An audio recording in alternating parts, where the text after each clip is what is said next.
alipoketi mlima wa Mizeituni, wanafunzi wake wakamwendea kwa faraha. Tuambie, mambo haya yatakuwa lini, na dalili za kuja kwake mwisho wa dunia? Kuweni macho, yeyote asiwadanganye, hata ujumbe utangazwe kote ulimwenguni kama ushuhuda kwa mataifa. Hapo ndipo mwisho wa dunia utakuja. Alipoketi mlima wa Mizeituni, wanafunzi wake wakamwendea kwa faraha. Tuambie, mambo haya yatakuwa lini, na dalili za kuja kwake mwisho wa dunia? Kuweni macho, yeyote asiwadanganye, hata ujumbe utangazwe kote ulimwenguni kama ushuhuda kwa mataifa. Hapo ndipo mwisho wa dunia utakuja. Iweni na ufahamu wa unabii wake. Kumbuka kuja kwake Bwana kuna karibia. Jiweke tayari, tunza sheria zake zote. Dalili zote zaonyesha hata kawia.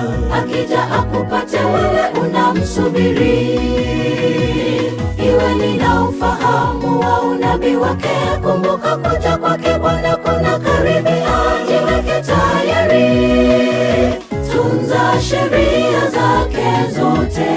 Dalili zote zaonyesha hata kawia. Akija akupate wewe unamsubiri.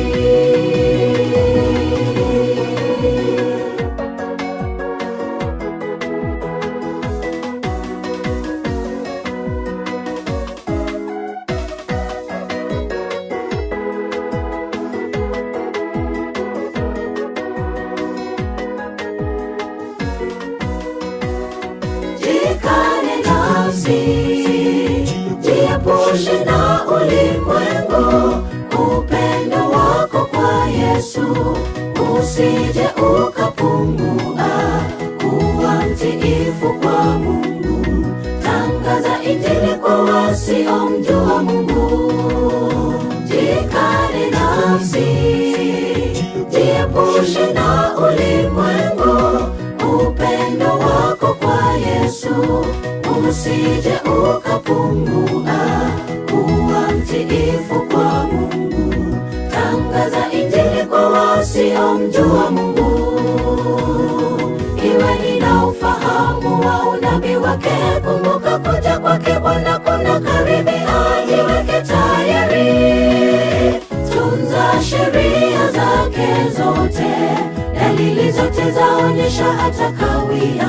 Akija akupate wewe unamsubiri. Iweni na ufahamu wa unabii wake. Kumbuka kuja kwake Bwana kuna karibia. Jiweke tayari, tunza sheria zake zote.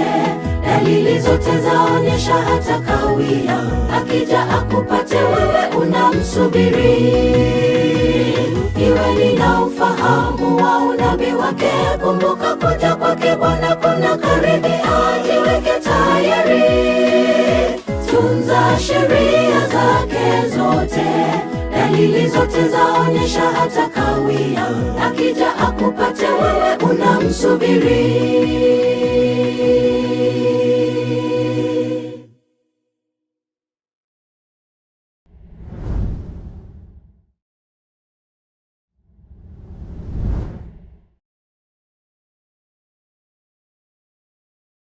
Ndugu zangu, na wasalimu katika jina la Bwana wetu Yesu Kristo. Ninawakaribisha katika mafundisho yetu ya siku ya leo ili tukaweze kujifundisha. Na somo letu ambalo limepita tulikuwa tunaangalia kitabu cha Danieli sura ya 2. Na tuliona ile sanamu ambayo Nebukadneza alionyeshwa katika ndoto, ambayo Danieli alimuelezea kuhusu ndoto inamaanisha nini. Na tukasema kile kichwa cha ile sanamu ambayo Nebukadneza aliota ilikuwa inamaanisha ufalme wa Babeli ambao Nebukadneza alikuwa na utawala. Tukasema kile kifua kilikuwa kinamaanisha ufalme wa Wamedi na Waajemi. Alafu ufalme wa Wamedi na Waajemi kiisha, ile tumbo ilikuwa inasimamia ufalme wa Uyunani, na miguu ya chuma ilikuwa inasimamia ufalme wa Waroma. Lakini hiyo Danieli 2 mstari wa 45 tulikuwa tunaona jiwe ambalo limechongwa pasi na mikono ya mwanadamu. ilikuja kuikonga ile sanamu katika nyayo za miguu yake. Ile sanamu ikasakia kabisa na upepo ukaipeperusha. Sasa leo nilikuwa napenda tuangalie ile jiwe ambalo limechongwa pasi na mikono ya wanadamu na limetoka kwa mlima ni gani.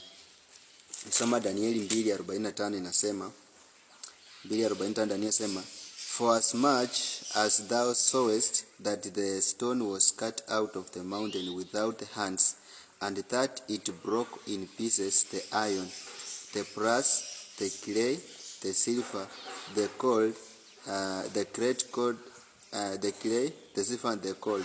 The great God hath made known to the king what shall come to pass thereafter, and the dream in certain, and the interpretation of the dream. Kwa hivyo Nebukadnezar alikuwa ameonyeshwa ile sanamu vile itakuwa.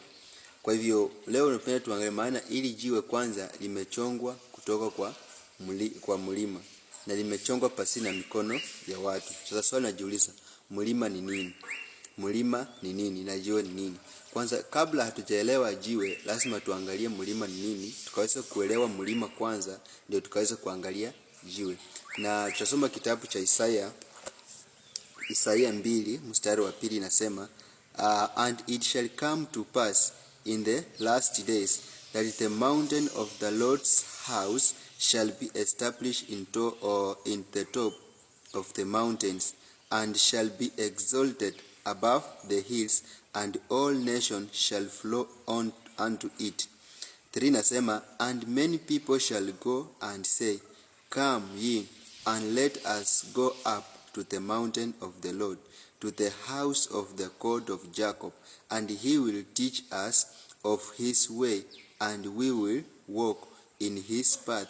For out of Zion shall go forth the law and the word of the Lord from Jerusalem.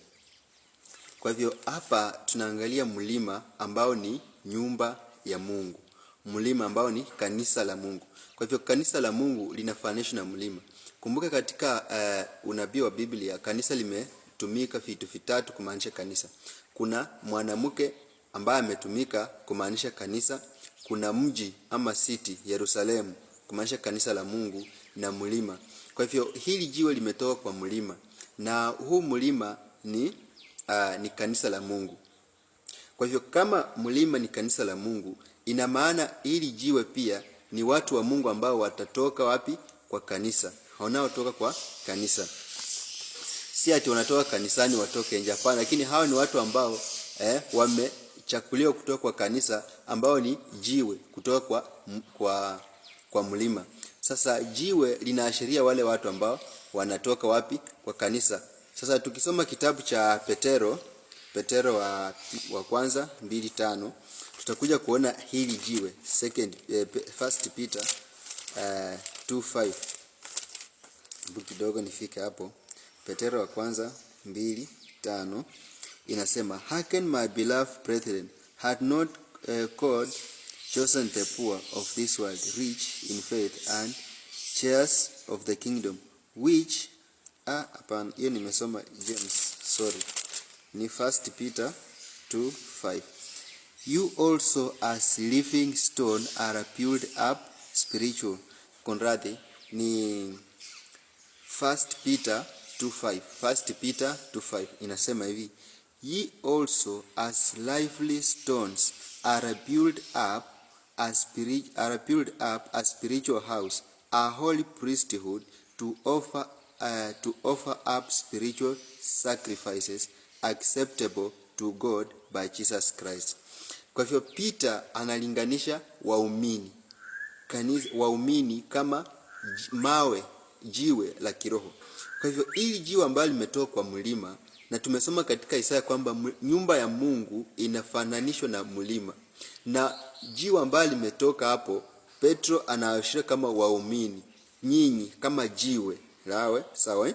Kwa hivyo ili jiwe ambalo limetoka kwa mlima ni watakatifu wa Mungu ambao watafanya nini? Ambao wameteuliwa. Mara mingi hii aya huwa inatumika ili jiwe wao tunasema kama ni Kristo, maana Yesu pia ni jiwe la pembeni. Ni sawa kabisa, Yesu ni jiwe la pembeni, lakini katika context hii haimaanishi Yesu Kristo.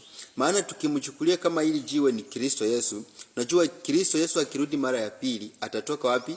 Atatoka mbinguni. Hatatoka tena kwa kanisa. Naona atatoka mbinguni. Na tumeambiwa jiwe hili wakati linagonga sanamu litakuwa, it will grow, ikuwe the great mountain, ijaze dunia mzima. Sawa Lakini Kristo akikuja hata kanyaga hapa duniani, tutamlaki wapi? Mawinguni. Kwa hivyo jiwe hili haliwezi kuwa Kristo. Kusema Yesu ni jiwe kula pembeni iko sawa, lakini haitumiki katika context hii. Maana kwa mfano tukisoma katika unabii, maji mengi huwa inatumika kuashiria watu wa kila taifa, wa kila lugha, wa kila jamaa. Lakini kuna mahali ambapo maji yanatumika na ni maji tu ya kawaida, si maji ile ya kama watu wengi, ama maji yanatumika kuashiria kitu kingine. Kwa mfano ukisoma Yohana 4, wakati Yesu anaongea na yule mwanamke Msamaria, anamwambia nitakupa maji ya uzima. Kwa hivyo hatuwezi tafsiri tuseme kwa sababu umesema maji ya uzima, tuseme sasa atakupa watu wengi wa uzima. Hapana. Hiyo sasa ina maana nyingine. Kwa hivyo ni vizuri tukaweza kuangalia context ya hili andiko vile imetumika. Sasa jiwe ni wale ambao wanatoka wapi? Katika kanisa. Lakini hili jiwe limekatwa pasi na mikono ya watu. Pasi na mikono. Kumaanisha kutoka kwa kanisa kutatokea wale ambao sasa watakuwa waaminifu ambao watakuja kufanya nini? Kukamilisha kazi ya Mungu. Siku sao nini?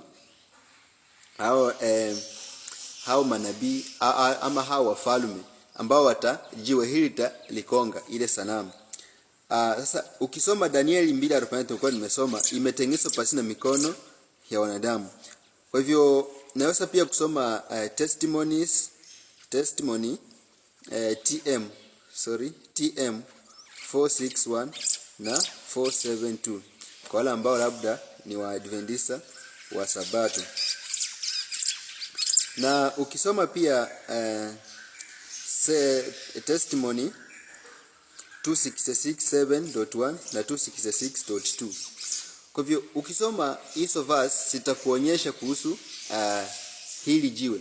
Tukisoma Revelation tunaona 144 na tutakuja kuiongelea siku nyingine. Hao ni wale wanatoka katika kanisa kule Israeli, wanatoka kanisa la Israeli. 144 si Israeli mzima, wanatoka katika Israeli. Nao wakitoka itakuwa ni loud cry ambao wataita watu katika ujumbe wa malaika wanne ambayo iko Matendo ya Mitume 18, kuambia kwamba tokeni kwake, tokeni Babeli watu wangu. Hao watu watakuja kuwe umati mkubwa. Sawa? Kwa hivyo hili jiwe limekatwa kutoka kwa mlima ambao ni kanisa. Sasa hili jiwe linakuja likuwe kubwa mpaka lichaze nini? Lichaze dunia. Na tukisoma kitabu cha Ezekieli kinatuonyesha vile wale ambao watatiwa muhuri, wanaotiwa muhuri, vile process itafanywa. Ndio naona Mungu hebu tuisome Ezekieli 9. Ezekieli 9 inasema, naanzia 1 mpaka mstari wa 4. He carried hebu nianzie mstari wa 4. And the Lord said unto him, so huyu ni malaika ambaye ametumwa katika mji wa Zayuni.